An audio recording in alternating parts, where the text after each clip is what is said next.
So I want to ask you all a question right now. Who here looked at themselves in the mirror before coming to this conference today? Show of hands. Oh, we're like synchronous swimmers here. Everyone just put their hand up at once. Isn't that amazing? Pretty much all of us, right? Same here.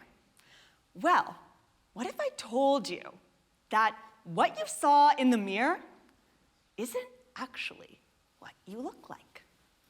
As a matter of fact, your body image is practically broken beyond repair. And that's quite okay, actually. It sounds ironic, I know, but in science, we actually have a measure for this very phenomenon. We call it body size estimation, or BSE. And what BSE means is that we are trying to measure how accurate you are at estimating your own body size in many different ways. And as you can imagine, most of us kind of suck at this, myself included. I especially do. My name's Victoria Gracie, and I'm a researcher at Temerity Faculty of Medicine as well as the Center for Addiction and Mental Health, where I study conditions like body dysmorphic disorder, as well as anorexia nervosa, an eating disorder. I specifically look at the neurobiological background of these disorders and at concepts like BSE. I've also had BDD since I was about 13 years old, and that really inspired me to pursue this research. But the ironic part of my story is that I'm part of one of the most body image conscious industries in the world, the fashion industry. And better yet, I'm a fashion model. My life is definitely a huge paradox, I know, but it's been a blessing that's allowed me to see every corner of what body image entails, both from the impacts of how we create an ideal to the neurobiological backgrounds of how we see ourselves. So, how did I get started on this journey? Well, when I was 13 years old, I was a ballet dancer, and I was told that I was too big to ever be taken seriously. Of course, this really did get to me, and I started to perceive that my waist was really big. I was very self-conscious about it. I wouldn't leave the house in a baggy t-shirt because I thought 13-year-old me would look pregnant. Insane. But to others, my waist was quite normal.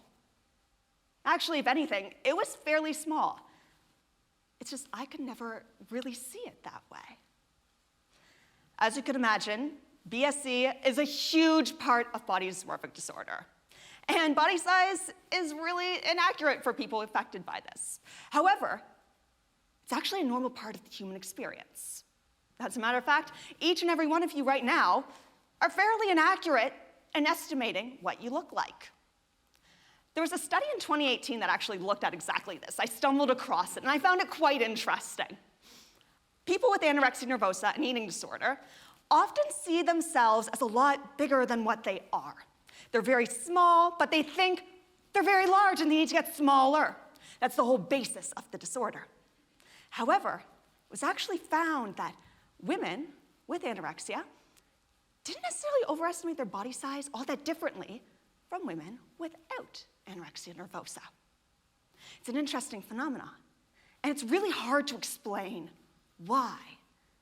But we can say that this misestimation isn't only clinical, but it's happening within each and all of us, interestingly enough. In 2018, there was a study by Thaler and their team, and this one was also quite interesting. It found that based on your own BMI, you actually perceive yourself differently. But here's the ironic part of this study. If you're on the smaller side, you actually perceive yourself as being smaller than what you are. And if you're on the bigger side, on the other hand, you actually perceive yourself as being a fair amount bigger than what you are. It's paradoxical too, because you would think that most people would perceive themselves towards normalcy. People who are larger would perceive themselves as smaller. People who are smaller perceive themselves as larger. However, it's not exactly the case. This study also found that when you look at someone with a similar body shape to yours, you have a tendency to be more accurate at estimating your own body shape. However, when you look at your own body shape in a visual representation, you become very inaccurate at guessing how you look. You're actually better at perceiving other people than you are at perceiving your own self. funny enough. And this research does continue. A study in 2018 by Alexei and their colleagues found this phenomenon to be even more true. So think back to when you last looked at the mirror before coming in this conference. Do you remember the last person that you saw before you looked in that mirror? Probably not. And neither do I, even though I looked in the mirror about 5 minutes before coming on this stage. Funny enough, though, the way you saw yourself in that mirror was heavily influenced by the last person you saw before you looked in that mirror. If you saw someone that you perceived as large before you looked in the mirror, you're going to see yourself as larger. If you saw someone that you perceived as small before looking in that mirror, you're going to see yourself as a lot smaller. If you saw someone with a particular body shape, you'll see yourself as having more of that body shape. You focus on the things that are presented in front of you, the visual cues, and you exacerbate them in your mind, ultimately creating what you perceive as yourself. Now, of course, this was also the case for me to some extent. We receive input about our body image because we don't know what we look like, and even though we consciously don't recognize that, subconsciously we do to an extent. We receive input about how we look. People tell us things. You're tall, you're short, you're big, you're small. And we label ourselves using those. When I was told I was too big to be a ballet dancer, I could only ever see myself as being fat at 5'9" and 132 pounds. I almost identified myself with it, even though it wasn't true. I would subconsciously seek out ways in which I could define myself as fat, to affirm this very thought. But it still wasn't true. We take this input, and then we also use it to shape the way we see ourselves. We use the visual cues, and we use the emotional elements, and they come together to create what we see. And sometimes, for many people, this can be very distressing. And that's where, in clinical settings, we came up with ideas on how we could help people improve these very thoughts that were negative. Who here has heard of course, the body positivity movement? A whole lot of us. But what about the body neutrality movement?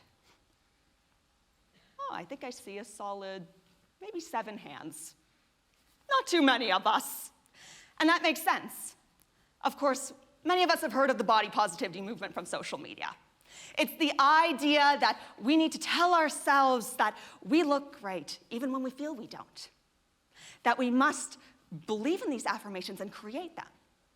And in some part, the body positivity movement isn't wrong.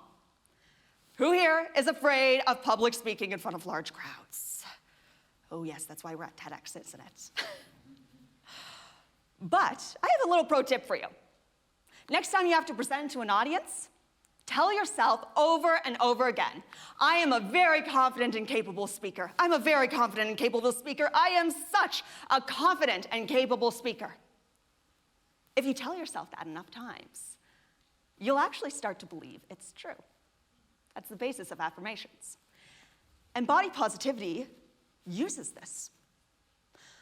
My stomach looks great. I look amazing. I love my stomach. It's the best in the world. Eventually, you're technically supposed to start believing it. But the issue is that we don't actually address where that problem comes from. We don't address where that concern really comes from.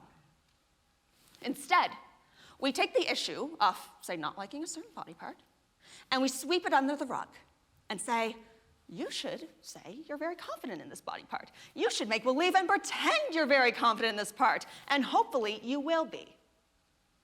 But just like dirt under a rug, it accumulates, and the problem never goes away. It just gets worse and worse by lying to ourselves. And that's why we created what's called the body neutrality movement. So what exactly is this, since not too many people have heard about it, aside from the Cosmo readers in the room? Well, body neutrality really is all about taking away any aesthetical feelings from your own body image. So, don't like the way your waist looks? Stop thinking about how it looks. And instead, start thinking about its function and how grateful you are to have a waist. Wow, I'm so grateful to have a stomach. I wouldn't be alive if I didn't have one. That's great. It's all about focusing on the function, not the appearance. And in essence, That sounds like a great idea. But you want to ask yourself, why do we misestimate our body size? As a matter of fact, there's believed to be an anthropological background to it. We don't know all the reasons. Maybe it's because it helped us get away from threats, thinking that we're smaller than what we are, so we don't get into arguments and fights, and those ancestors of ours lived to see the next day. Maybe perceiving ourselves as bigger helped us survive in other ways. We don't have conclusive answers, but we've always perceived ourselves. So can we truly remove the perception of self? And if we could, would it even be healthy to do so? And I don't have an answer to that. That's the reality. But we can say that it's definitely not natural to do so. And in essence, it's taking those negative thoughts and saying, well, yes, we can't believe in affirmations, so let's just instead ignore them. And like a soda bottle that you shake until it explodes, those thoughts accumulate until you burst. Which also doesn't sound too appealing, I will admit. So as you can see, both of these are not too great. And the issue with positivity comes back into this idea of toxic positivity as well, which we don't see in body neutrality, thankfully. However, it does come at the root of body positivity.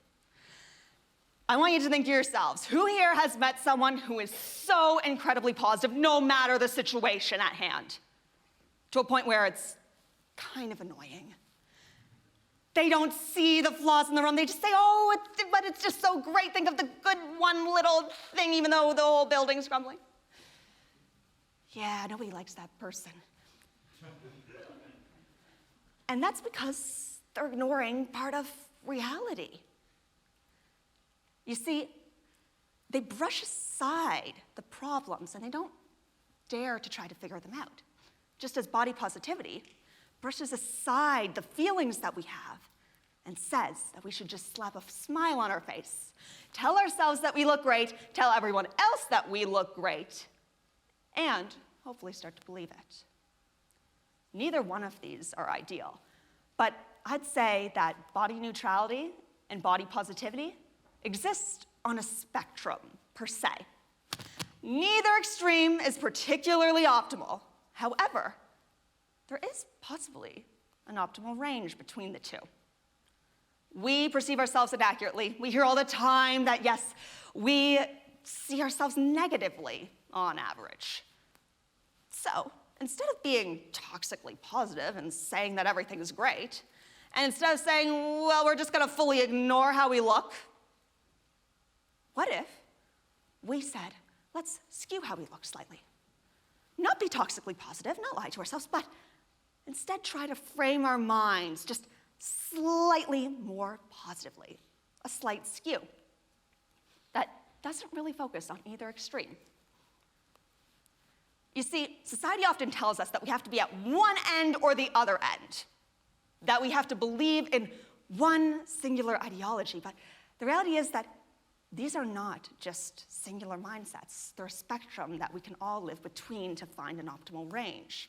And not everybody's end within this optimal range is going to be the same.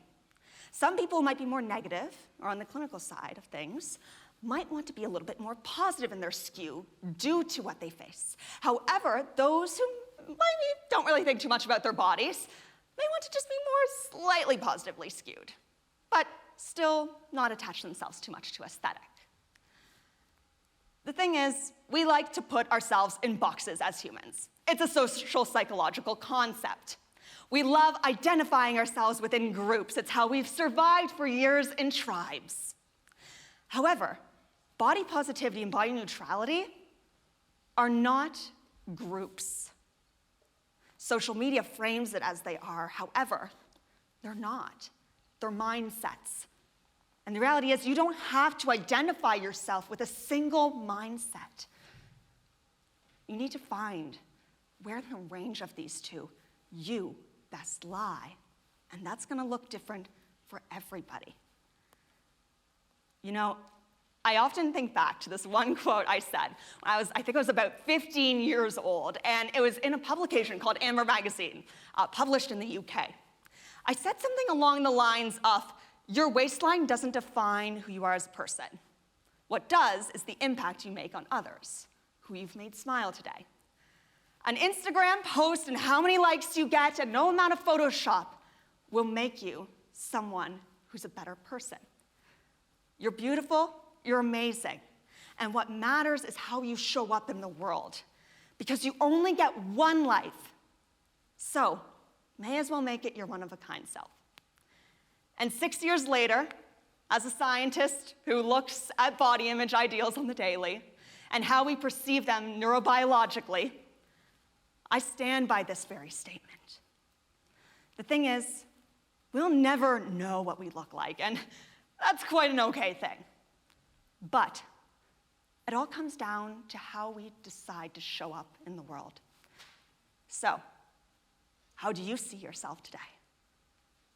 Thank you.